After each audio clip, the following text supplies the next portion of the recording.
പാലക്കാട് രമേശ് ചെന്നിത്തലയെ അപമാനിച്ച് കോൺഗ്രസ് പ്രവർത്തകർ. മാധ്യമങ്ങളെ കാണുന്നതിനിടെ ഷാഫി പറമ്പിൽ, രാഹുൽ മാങ്കൂട്ടം അനുയായികൾ രമേശ് ചെന്നിത്തലയെ മറുപടി പറയാൻ പോലും അനുവദിക്കാതെ കൂക്കി വിളിച്ചു. കൈരളി ന്യൂസ് പ്രതിനിധിയെ കയ്യേറ്റം ചെയ്യാൻ ശ്രമിച്ചു. രാഹുൽ മാങ്കൂട്ടത്തിനെതിരെക്കുറിച്ച് ചോദിക്കരുതെന്നാണ് ഒരു കൂട്ടത്തിൻ്റെ ആക്രോശം.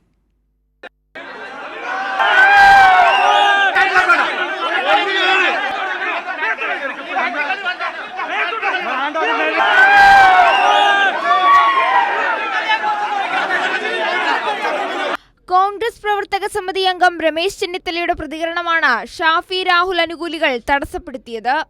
മാധ്യമപ്രവർത്തകരുടെ ചോദ്യങ്ങൾക്ക് മറുപടി പറയാൻ ബഹളം കാരണം ചെന്നിത്തലയ്ക്ക് സാധിച്ചില്ല.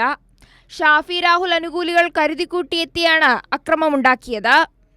രാഹുലിനെതിരെ ഇങ്ങനെ പരാതികൾ വരുന്നത് പാർട്ടിയെ പ്രതിസന്ധിയാക്കുന്ന ഒരു ഘടകമാണ്. കോൺഗ്രസ് ആണ് രാഹുലിനെ MLA ആക്കിയത്. ഇപ്പോൾ ആ MLAക്ക് മേൽ പാർട്ടിക്ക് ഒരു ഉത്തരവാദിത്വം ഇല്ലാത്ത സ്ഥിതി വരികയാണ്. അല്ല, പാർട്ടി അതുകൊണ്ടാണല്ലോ സസ്പെൻഡ് ചെയ്തത്. DCC പ്രസിഡന്റ്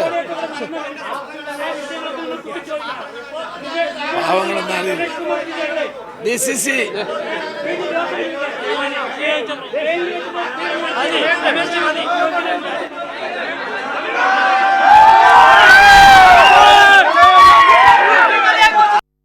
കൈരളി അടക്കമുള്ള വിവിധ ചാനൽ റിപ്പോർട്ടർമാരെ പിടിച്ചു തള്ളി.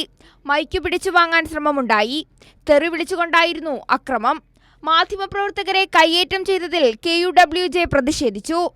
കൈരളി ന്യൂസ്, പാലക്കാട്.